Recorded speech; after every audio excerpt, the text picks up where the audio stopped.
Want to make a new homebrew subclass, but you just don't know where to start? Today we're going to be talking about the most vital thing that's oftentimes missed when making a subclass. This is Homebrew Help.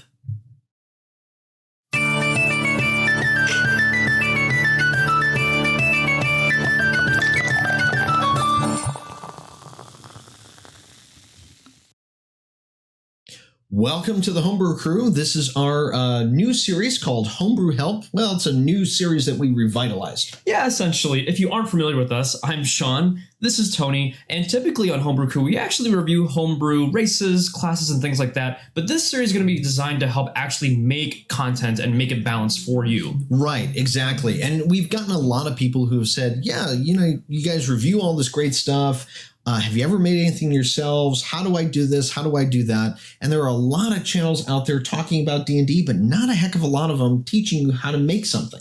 And we're hoping with this series of videos, we can kind of help you get started and maybe even make a really nicely balanced class, race, or item, monster, whatever it is that you're trying to create. Exactly. So this is going to be a little bit more of an informal discussion. There's not going to be any special graphics or anything like that come up.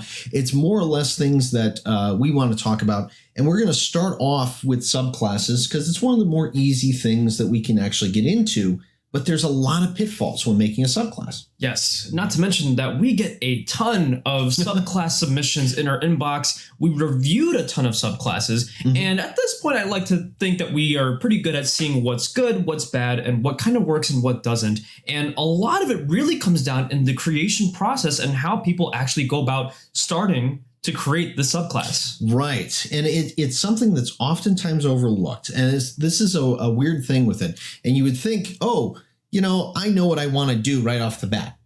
And it's not about mechanics, and it's not about knowing what the classes do. And it's not about, comparing and playtesting and balancing and all of that. Believe it or not, it's something very, very simple. Yes. And that is essentially the theme of that subclass. Now, I know what you're thinking. I know what I want to make. Right? Yeah. Oh, I wanted to be able to throw fireballs. I wanted to fly and all this stuff. And no. That's not where you actually want to begin. Right. We're talking about going deep into what the actual flavor of that particular subclass is. Now, we all know that fighters do a certain thing, wizards do a certain thing, sorcerers do something. Each one does something specific. But when you're making a subclass, you have to think about what, flavor, basically. Yeah, and sometimes that really comes down to the story, the lore, the background of this class. Now, in D&D, subclasses exist and classes in general exist because they're there to do a thing, whether it's a wizard or a sorcerer or a rogue. They are built to do a thing, and then a certain subclass is actually built to do a very specific thing within that class itself. Right. So you have to kind of take a look at what the theme or the mechanic of that class is, and then use your theme to make those things work. Right. So, fighters come in, they do all this kind of punching and hitting and all that kind of stuff, and they're really great at stuff. But you really have to focus on what your theme is and how you work that into it. And now, if you have ideas like, oh, I would love it if my subclass could do this certain thing, that's actually not necessarily a super bad starting point. Right. You can kind of take a mechanic or an idea that you have in your head and even build a story around that. But there's several different ways that you can kind of create this theme that you're trying to work on. But the reason why you want to do a theme is because it's going to kind of lay out the remainder of the structure for the subclass. Right. So let's take a look at a couple tropes. Let's talk about some of these, Sean, because we get a lot of these things. I think one of the top ones, and this is weird to say, is blood. Yes. Everybody wants to be a blood something, a blood cleric or a blood hunter or a blood this or a blood that. Yeah. Okay? And now blood is not a bad theme. No. The problem is that blood is very general. It's a little vague. Right. So how do we expand that? And when we're talking about background and story, we're talking about, where does this group of paladins, let's make a blood paladin. Yeah, right? That was actually one of the submissions that we got previously before. Yeah. That's true. You want to think about where that particular subclass comes from, right? So paladins take oaths, right? So what would be an oath of blood? Now, when you hear a blood oath, you think, oh, I swore my life to somebody. Right. Or something like that. And that is what we're talking about, is basing it off of that particular theme. Yeah. Right? And, when we're starting to think about the why, sometimes it doesn't actually hurt to create a history of these, subclasses that you're making. It doesn't always hurt to actually kind of create an origin as to why these things have started, where they are in the world and what they're doing currently in the time of either your campaign or what they just do generally. Believe it or not, it's vitally important to do it because we were taking a look at some of the base classes and subclasses and 5th edition and everything else. And we got to the Cavalier, and I've never given the Cavalier much thought. I've looked at it and I've gone, okay, he's got a horse, right? No. I mean, he does. But that's not really what it is. The theme of this, in fact, it's like a paragraph just about that big. It's teeny tiny. Yeah. But it tells you exactly what they're there for. They're there to protect. They're there that they have a company behind them that they are sworn to protect and all of that. And then when you read through the subclass again, you sit there and go, wow, did I miss something? Like, this looks cool now. Yeah. And it's also important to note really quick that you don't have to write pages and pages of lore and backstory just to create a theme. That was, again, done in about a paragraph. Yeah, it was like short. Like you can go look it up on D&D Beyond. You can just see it's like this big.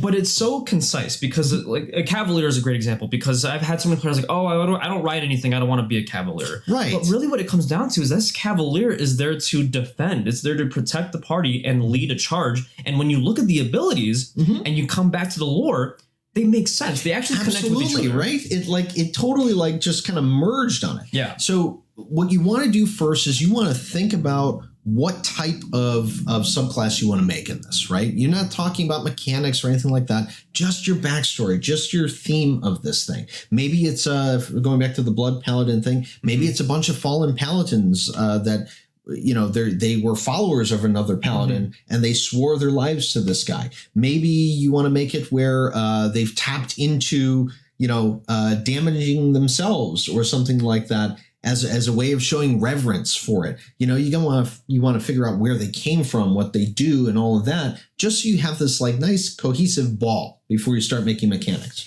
And I think one of the more interesting things about theme is that it's the starting point, and it's probably one of the most points where you're going to be kind of going back and forth with a lot of things. And honestly, in the end, once you actually create a theme and story and everything, you might end up with a completely different product than what you were actually planning on doing originally. Right. And it gives you a focal point. Yes. It's like if you start to stray away from it, like you're going into, week 2 of creating the subclass and you're sitting there going, oh, I really want to add this and I really want to add that. And then you look at it again, you get to compare what you're making to what your original idea was, what your original theme was. And that is really where you kind of go, yeah, you know what? I don't really need this ability or I don't really need that one.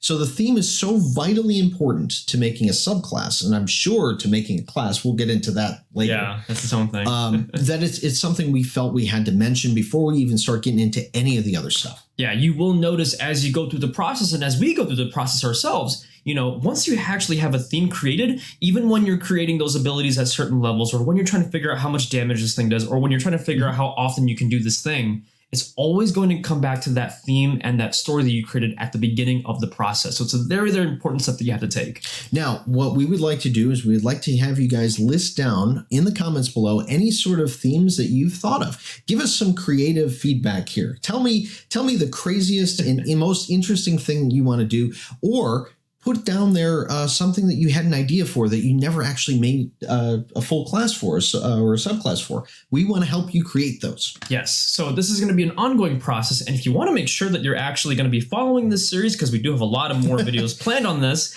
be sure to subscribe down below, hit that button, hit the bell. You can actually get a notification as soon as we upload a brand new video, including series like this, Homebrew Help.